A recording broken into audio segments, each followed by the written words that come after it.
अस्सलाम वालेकुम नाज़रीन, मेरान टीवी न्यूज़ में आवाया सारा सुमरो आईने बुलेटिन में असां सां गॾु साथ ॾींदो मुबशिर सोलंकी। सब खां पहिरीं हिक नज़र हेडलाइन ते। ईरान जंगबंदी लाइ अमेरिका जूं तजवीज़ूं रद्द कंदे 5 शर्तूं रखी छॾियूं। ईरान जे प्रेस टीवी मुताबिक़ ईरानी अमलदारनि चयो आहे त जंगबंदी जो फ़ैसिलो सिर्फ़ ईरान जे शर्तनि ते थींदो। जंग जे ख़ात्मे जी पहिरीं शर्त अमरीकी हमला रोकण, ईरानी उहिदेदारनि जो क़त्ल रोकण आहे। ईरान जंग सबबि थियल नुक़सान जे तोइन अदायगी जी ज़मानत बि घुरी वरिती। ईरानी अमलदारनि जो चवणु आहे त ईरान ऐं मज़हमती ग्रुपनि ख़िलाफ़ जंग रोकी वञे। आबनाई हरमज़ ते ईरान जी ख़ुदि मुख्तियारी तस्लीम कई वञे। ईरान अमरीकी तजवीज़ुनि ते पंहिंजो रद्द अमल पाकिस्तान न उमाणे छॾियो। उन खां अॻु पाकिस्तान अमरीका जा मुतालबा ईरान खे पहुचाया हुआ। मिस्र जे परॾेही वज़ीर चयो आहे त जंगबंदी लाइ पंहिंजूं कोशिशूं जारी रखंदासीं। ही मामलो सफ़ारतकारी ऐं ॻाल्हियुनि जो आहे। अमरीकी अख़बार दावा कई हुई त जेकॾहिं ॻाल्हियूं कामयाब थियूं त इम्कानी तौर पाकिस्तान ऐं तुर्किया मेज़बान हूंदा। गुज़िरियल ॾींहुं वज़ीर आज़म शहबाज शरीफ़ बि ईरान ऐं अमरीका विच में ॻाल्हियुनि लाइ मेज़बानी जी आछ कई हुई। All Pakistan petrol pump owners association पारां ख़दशा ख़त्म न करण जी सूरत में सॼे मुल्क अंदरि पेट्रोल पंप बंदि करण जी धमकी। पेट्रोल पंप ऑनर्स एसोसिएशन तरफ़ां जारी कयल पत्रई में ॼाणायो वियो आहे त पेट्रोलियम सेक्टर खे ऑपरेशन्स, माली मुश्किलातुनि, क़ीमतुनि ऐं ओचितो पॉलिसी तब्दीलियुनि जो मुंहुं ॾिसणो पइजी रहियो आहे। पेट्रोलियम वारे वफ़ाक़ी वज़ीर परवेज़ मलिक सां फौरी मुलाक़ात ते ख़त लिखी छॾियो आहे। 6 मार्च ते बि ख़त उमाणियो हो पर उन जो जवाब न मिलियो। पत्रई मुताबिक़ हुकूमत पॉलिसी साज़ी में स्टेक होल्डर्स शामिल करे मुल्क जे 14 खां 15 हज़ार पेट्रोल पंप मालिकनि जा मसइला हल कया वञनि। मुतालबा तस्लीम न कया विया त सॼे मुल्क अंदरि पेट्रोल पंप बंदि करे छॾींदासीं। वज़ीर आज़म शहबाज शरीफ़ चयो आहे त मौजूदा इलाइक़ाई सूरतहाल सबबि आलमी सप्लाई लाइन मुतासिर आहे। नार वारनि मुल्कनि जे ग़िज़ाई सूरतनि जो ख़्यालु रखणु असांजो फ़र्ज़ु आहे।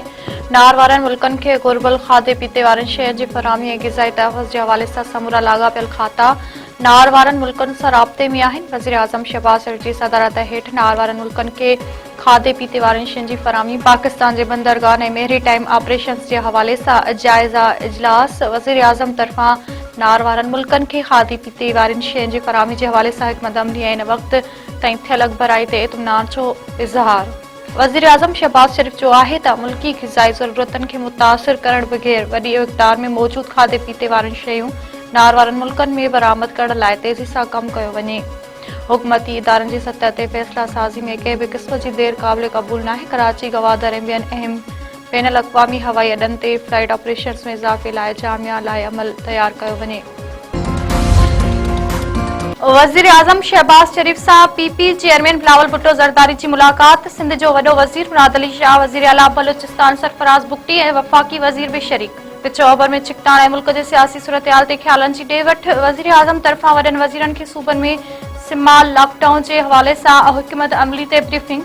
शहबाज शरीफ़ बिलावल भुट्टो ज़रदारी खे अमरीका ईरान जंग में किरदार जे हवाले सां एतमाद में वरितो।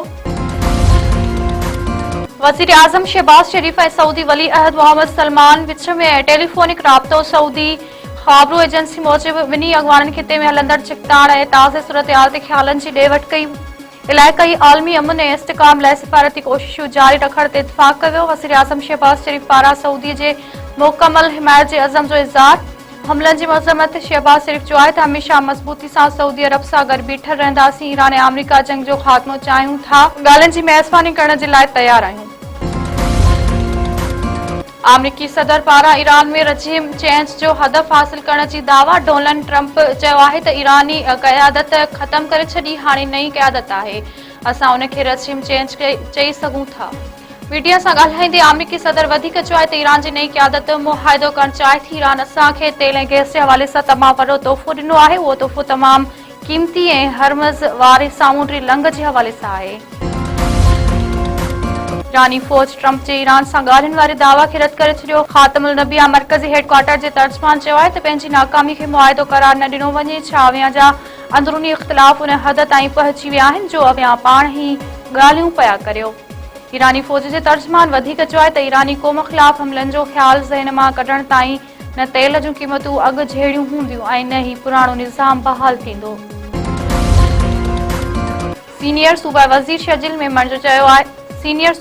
शर्जिल मेमन चयो आहे त वफ़ाक़ी हुकूमत लॉकडाउन जो फ़ैसिलो कयो। उन ते अमल कयो वेंदो। वफ़ाक़ी हुकूमत जे फ़ैसिलनि जी हर सतह ते हिमायत जारी रखंदासीं। तेल जे बहिरान खां बचण लाइ ज़रूरी क़दम खंया पिया वञनि। सूबाई वज़ीर शहजील मेमण पंहिंजे बयान में चयो आहे त मौजूदा सूरतहाल खे नज़र में रखंदे सिंध काबीना 3 महीननि जी पघार न वठण जो फ़ैसिलो कयो आहे।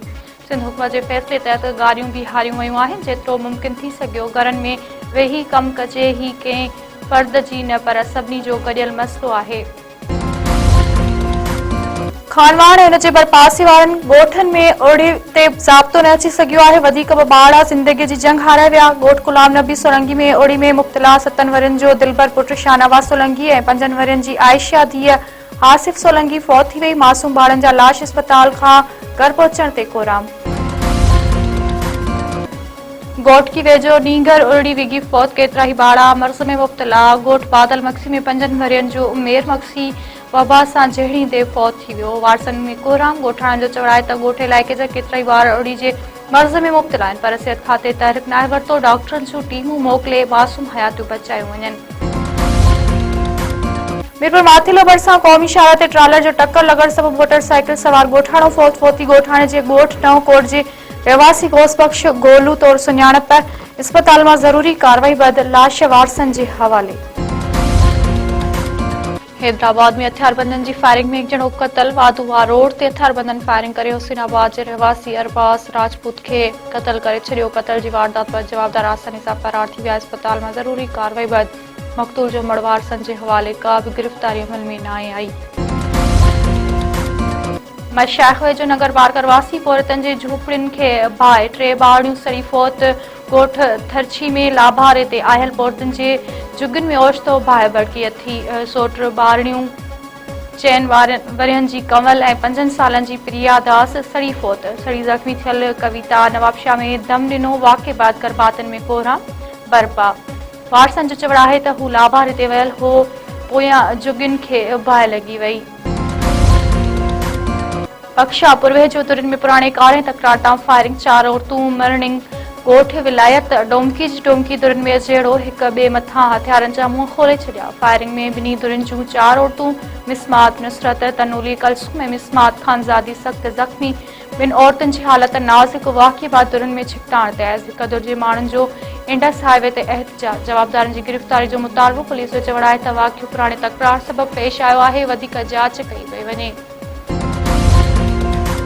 सिजावल वेझो जवाबदारनि नौजवान खे कुआड़ियूं हणी क़तल करे छॾियो। लाल शुगर मिल भरिसां 38 वरियनि जे रहमतुल्लाह खोसो खे कुआड़ियूं लॻल लाश मिलियो। पुलिस जो चवणु आहे त नौजवान खे पंहिंजे सोटनि कुआड़ियूं हणी क़तल कयो आहे। वाक़ियो घरेलू तकरार जो नतीजो लॻे थो। वधीक जांच कई पई वञे। दौलतपुर सिफन में घरनि खे बाहि लॻण सबबि नींगर फौत। ॻोठ ॻाहण में कणक जे लाभारे ते आयल कोली बिरादरी जे घरनि खे ओचितो बाहि वकोड़ वई। बाहि लॻण सबबि हारी चंद कोली जो मासूम ॿार सड़ी फौत थी वियो। फायर ब्रिगेड अमले पहुची बाहि ते ज़ाब्तो आंदो। टन गुलाम हैदर वेझो बिजली जे तारनि मां करंट लॻण सबबि 2 डगियूं सड़ी मरी वयूं। 4 डगियूं सड़ी ज़ख़्मी थी पयूं। बिजली जे 11,000 वोल्टेज जूं तारूं ज़मीन ते किरी पयूं। बिजली जे तारनि मां करंट लॻण सबबि ॻोठाणे हाकिम सां जो लखे रुपयनि जी मालियत जूं 2 डगियूं सड़ी मरी वयूं। 4 डगियूं ज़ख़्मी थी पयूं। ॻोठाणे हित अमलदारनि ख़िलाफ़ एहतजाज। आला अख़्तियारनि खे नोटिस वठण जी अपील।